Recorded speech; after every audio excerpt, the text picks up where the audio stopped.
Bueno, vamos a empezar a ver la guía número 11, que sería de fluidodinámica.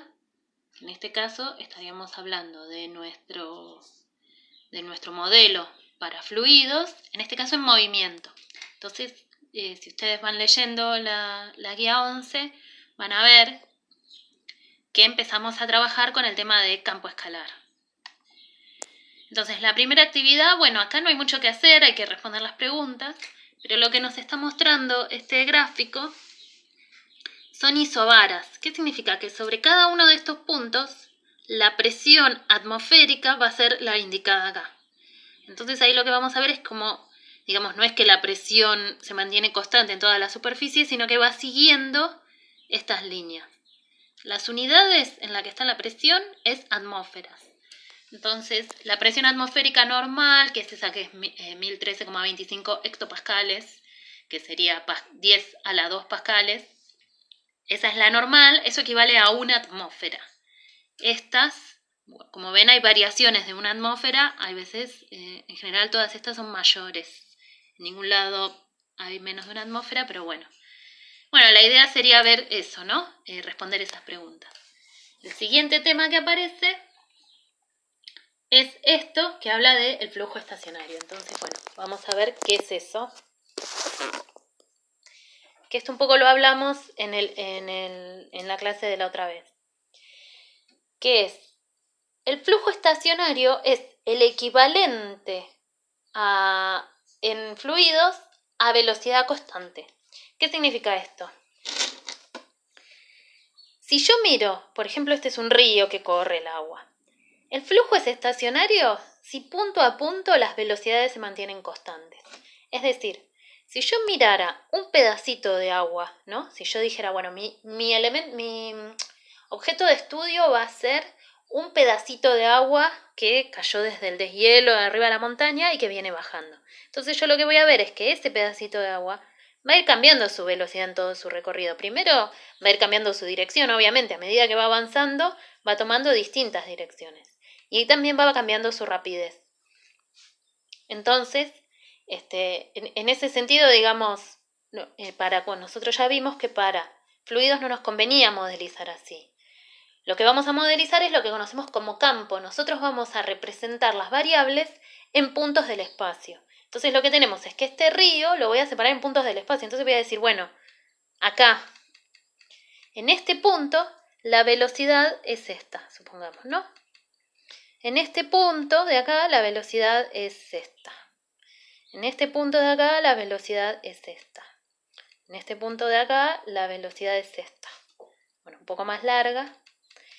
Entonces, voy a decir que el flujo es estacionario si todo este campo de velocidades permanece constante. ¿Qué significa? Que por acá van a estar pasando infinitos pedacitos de agua, digamos. Como si yo tomo un poquito de agua y lo miro, acá van a estar pasando uno tras otro un montón. Pero todos los que pasen por este punto van a tener esta velocidad. ¿Sí? Entonces a mí lo que me importa es las variables en cada punto del espacio. Entonces si yo lo que tengo es que en un lapso de tiempo este campo de velocidades permanece constante, es decir, siempre las velocidades en este punto permanecen constantes, el flujo es estacionario. Si por ejemplo estoy mirando una crecida, lo que voy a ver es que la velocidad está aumentando, por ejemplo. Entonces ahí lo que voy a ver es que a medida que pasa el tiempo, los elementos que pasen por acá van a ir cada vez más rápido. Entonces ese flujo ya no es estacionario.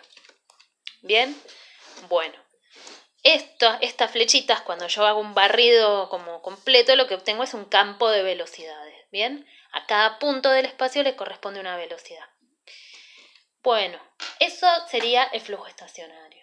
Entonces lo que tenemos a continuación es una actividad donde dice, bueno, nosotros tenemos este espacio, que podría ser, no sé, un estanque cuadrado que tiene 3 por 3 metros con un fluido. Entonces nos dice que dada la posición XY en el plano, acá digamos, supongamos que lo estoy viendo desde arriba, entonces yo voy a identificar que según la posición en este plano va a ser la velocidad está dada por estas ecuaciones. Entonces básicamente, digamos, ¿cómo se arma ese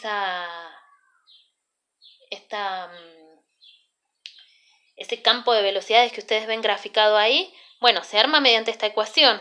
Por ejemplo, yo grafiqué, acá te representé algunos y los grafiqué. Fíjense, si tomo el punto 2,5, 2, que sería este punto, dice que la velocidad en el eje X es menos y más 1,5. Es decir, menos 2 más 1,5 menos 0,5. Y en el eje Y va a ser X menos 1, o sea, 2,5 menos 1, 1,5. Entonces, si yo elijo una escala, recuerden que la escala, en este caso está, no me acuerdo si en metros, en kilómetros, bueno, no sé. Si yo elijo una escala, que esta es de posición, la escala que yo elija para dibujar los vectores de velocidad no hace falta que sea la misma, porque esto está en metros y estos vectores están en metros por segundo. Entonces, bueno, yo lo que hice fue que un cuadradito equivalga a 1.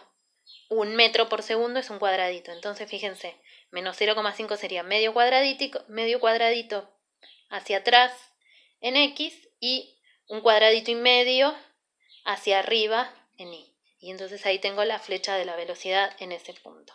Bueno, y lo mismo hice con estos otros puntos. Y si ustedes hacen un barrido, pueden dividir en un montoncito de puntos como está hecho ahí en la práctica, van a llenar todo esto de flechitas. Entonces, así es como se armó ese campo de velocidades. Entonces, sabiendo eso, ustedes pueden, contestar esas preguntas. Entonces, lo que vimos acá, los primeros temas que estamos cubriendo en esta parte es velocidad. He dado un campo con puntos en el espacio, lo que tengo en este caso son velocidades. Sabemos que si este campo permanece constante es estacionario y si el campo vemos que varía, o sea, en un mismo punto la velocidad está cambiando, no es estacionario. Y en el caso anterior lo que teníamos es que, dado un montón de puntos en el plano, podíamos identificar regiones donde la presión se mantenía constante. Es decir, yo identifico punto por punto la presión.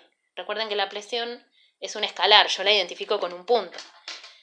Entonces, hay muchas formas de identificar un campo, distintas cosas. Por ejemplo, puede ser que haga un punto más grande o un punto más chiquito o con colores. Cuanto más presión hay, no sé, más rojo, y cuanto menos presión hay, más azul, y ahí va cambiando por toda una gama. En este caso lo que se elige es unir con líneas los puntos que tienen igual presión. Como yo tengo un montón de puntos a distintas presiones y uno con líneas los que tienen la misma. Eso sería así como se eligió representar el campo de presiones. Entonces vimos un campo de presiones, un campo de velocidad. Bueno, espero que se entienda bien cómo fue construido. Creo que para responder las preguntas no van a tener problemas. Lo vemos después si no.